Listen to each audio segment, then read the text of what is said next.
Oke, 3 orang saya persilakan sebelum Pak Edi nanti. Pertama silakan Mas. Ya. Terima kasih. Assalamualaikum warahmatullahi wabarakatuh. Menyambung dari Mas Yupit tadi, saya menyimak riaknya yang terjadi di Indonesia, terutama yang menyangkut dengan KPK setelah MK maaf, setelah Akil Mokhtar ditangkap oleh KPK. Kemudian muncul untuk mengontrol MK, maka muncul Perpu.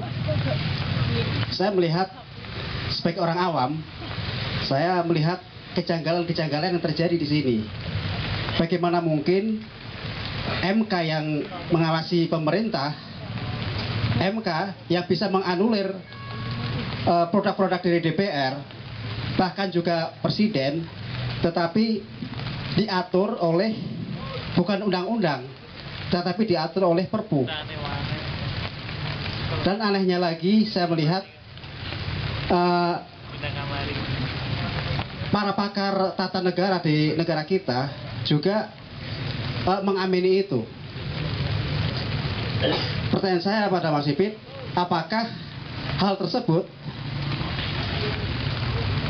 termasuk kejanggalan yang tadi Mas Ipit sampaikan? Terima kasih. Silakan yang kedua Mas. Oke, depannya. Assalamualaikum warahmatullahi wabarakatuh. Setiap malam Jumat dan Minggu pagi saya selalu mengikuti Cak Nun di Adi TV. Jadi dari beberapa bahasan gitu, antara yang menarik itu adalah antara pemerintahan dan negara di Indonesia itu tidak jelas. Nah, dari arahnya yang saya tangkap itu kayaknya kita itu mau merubah negara ini menjadi seperti yang antara negara dan pemerintah itu berbeda ya, terpisah ya. Jadi ada kepala negara, ada kepala pemerintahan. Kalau saat ini kan presiden ya negara, kepala pemerintahan. Nah, yang jadi pertanyaan adalah apakah kita ada rencana untuk mengubah itu? Jadi akan ada parlemen, akan ada kepala negara ya. Lalu apakah itu memungkinkan? Konstitusinya kan sudah dibuat sedemikian rupa kuat, dan saya kira TNI juga katanya NKRI harga mati kan gitu. Nah, nanti apakah itu kalau misalnya kita sebagian besar itu tertarik, sebagian besar rakyat tertarik untuk menjadi apa yang diwacanakan ini, apakah nanti efeknya tidak cukup besar, Cak? Jadi apakah itu nanti bisa berbenturan dengan Anda bertanya apakah kita hendak merubah konstitusi apa? Ya, enggak tahu, saya enggak pernah soal perubahan itu, saya enggak berbicara soal merubah Republik Indonesia dari negara kesatuan ke negara persatuan, saya enggak berbicara ya. Tapi kalau soal merubah-rubah itu ya terpaksa harus melihat hari, ya kan?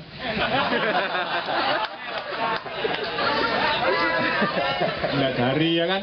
Terus kalau enggak bagus itu ya perlu sesajen, ya kan? Nah, hebatnya ramalan Jawa itu dibanding dengan ramalan Sio atau Virgo, ramalan Jawa itu punya solusi, ya kan? Solusinya itu selamatan. Nah, ya kan? Pokoknya semua ditutup selamatan. Sesajennya macam-macam. Ada ayam belirik, ayam merah, ayam hitam, kambing, ya kan? Jadi paling tidak dihibur oleh makanan supaya kita kenyang. Nah, kenapa saya perlu tahu hari segala macam, pasangannya segala macam, meramal-ramal itu? Karena saya tadi juga, kalau nggak salah tadi atau beberapa hari yang lalu berbicara pada Anas sebagai berikut. PPI itu Perhimpunan Pergerakan Indonesia, itu lahirnya 15 September 2013, hari Minggu, ya kan? Anas hari Selasa. 15 Juli 2000, ya kan 69. Kalau Minggu ketemu Selasa, apa? Melarat.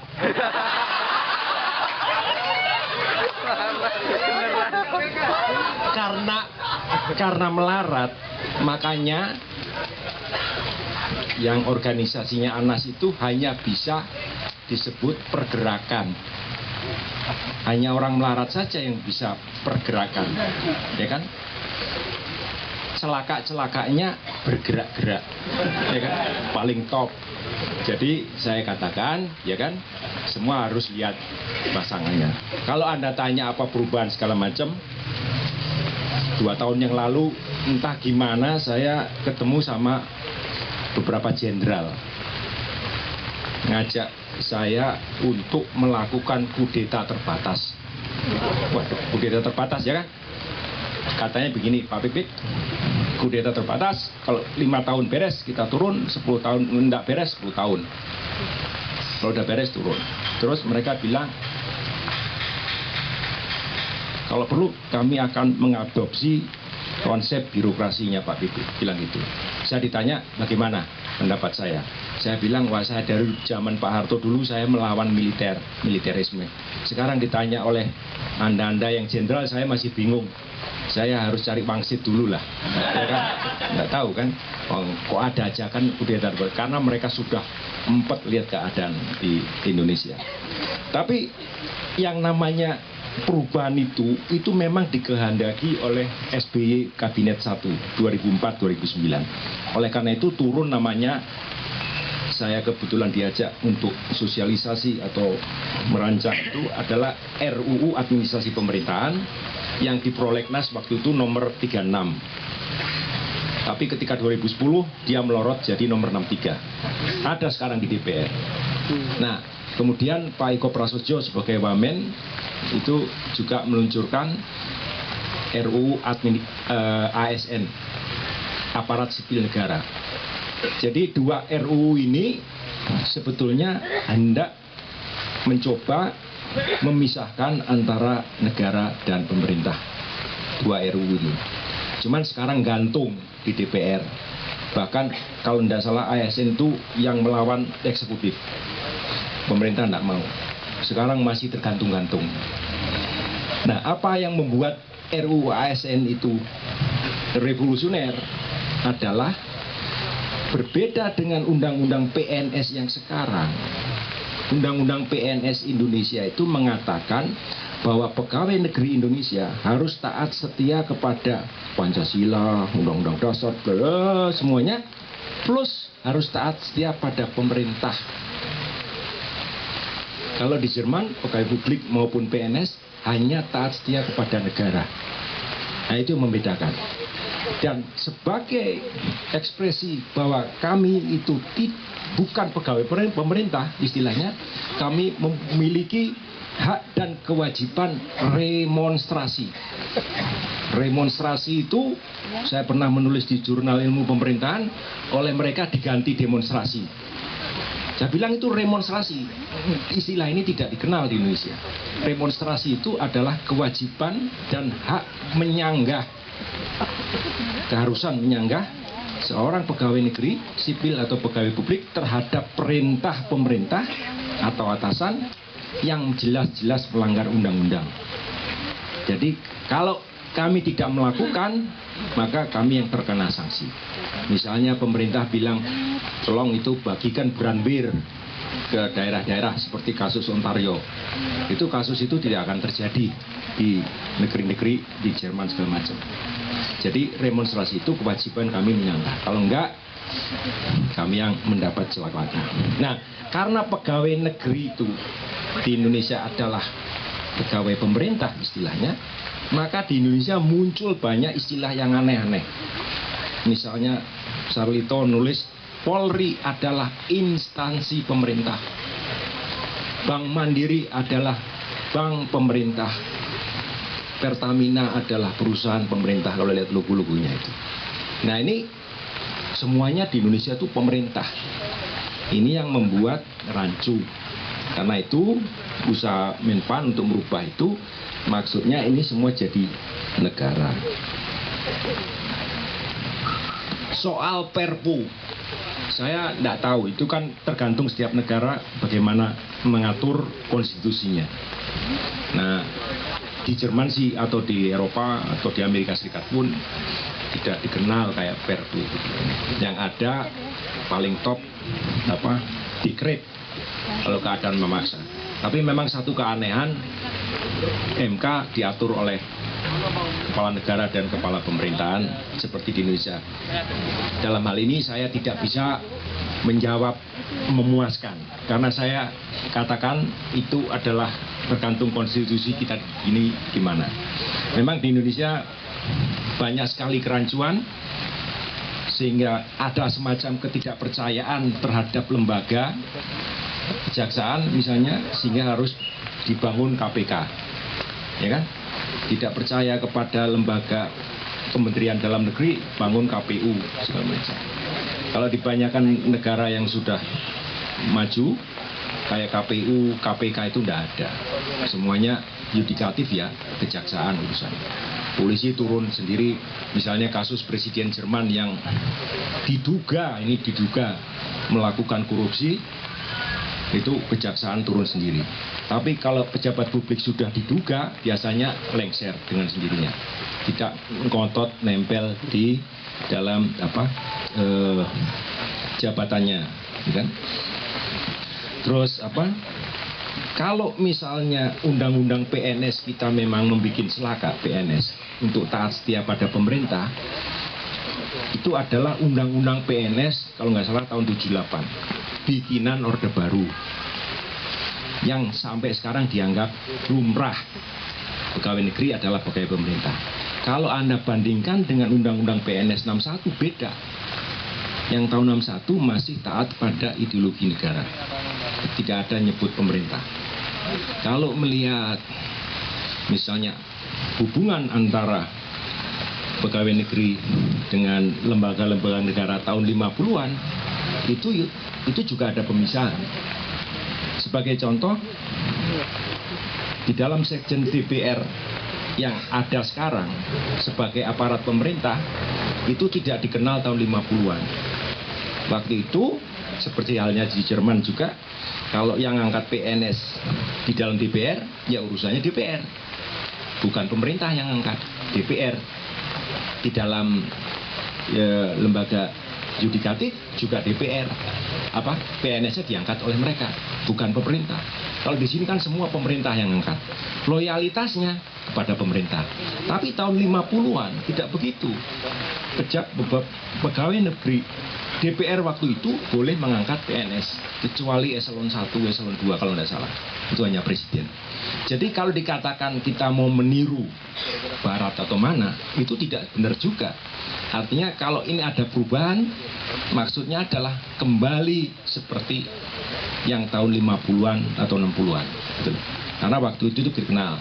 Nah, yang susah memang susah, produk Orde Baru ini begitu menempel di kalangan ilmuwan kita ataupun masyarakat, sehingga pegawai negeri sebagai pegawai pemerintah itu dianggap benar, atau dianggap normal.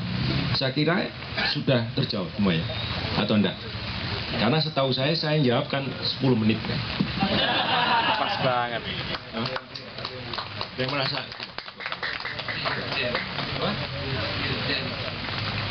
nah, fungsi dirjen. Oke. Jadi kalau dalam tubuh eksekutif saya katakan dipecah jadi dua, pemerintah dan birokrasinya atau administrasi negara. Karena istilah administrasi negara itu saya dapatkan dari buku-buku Indonesia sendiri. Kalau bahasa Jermannya itu Verwaltung, diterjemahkan oleh bangsa kita sebagai administrasi negara. Pemerintah itu siapa? Adalah pemerintah di jabatan politis adalah mereka-mereka yang terpilih dalam pemilu. Biasanya kalau di sana seorang menteri dia bawa teman-temannya dari parpolnya. Biasanya 3 orang atau 4. Itu yang disebut wamen di sana. Jadi 4 orang ini adalah orang parpol. Di bawahnya dirjen sampai ke bawah itu jabatan profesional PNS. dan pegawai publik. Nah sekarang biasanya begini, kalau menterinya dari PKS segala macam, dia punya program kan, maunya apa PKS programnya. Lantas dia panggil birokrasinya, dia bilang tolong ini dibikinkan RUU. Para PNS itu bantuin, karena para PNS itu ahlinya bikin RUU dan petunjuk teknisnya mereka memang. Mereka bikin, sudah itu serahkan kembali kepada sang menteri bawa ke DPR. Kalau itu DPR oke, diketok palu, jadilah itu namanya undang-undang. Undang-undang lahir dari program PKS. Nah, undang-undang ini siapapun yang memerintah nantinya, ya kan? Gonta-ganti pemerintah, undang-undang ini akan tetap jalan. Tidak peduli lagi pada pemerintah yang kemudian berkuasa. Itu gunanya kalau administrasi negara terpisah dari pemerintah. Nah, kalau yang sekarang di Indonesia kan nggak begitu. Kalau misalnya undang-undang itu produk PKS, sebagai contoh, kalau ganti pemerintah, itu produk bisa berubah. Karena di sini dikenal PP, peraturan pemerintah, dikenal permen. Kalau menterinya ganti, dia bikin PP-nya agak beda-beda dikit. Jadi tidak stabil undang-undang itu.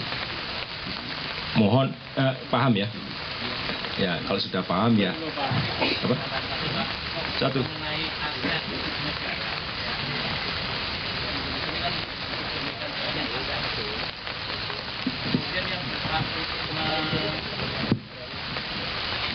Tambahan Pak Bibit ya.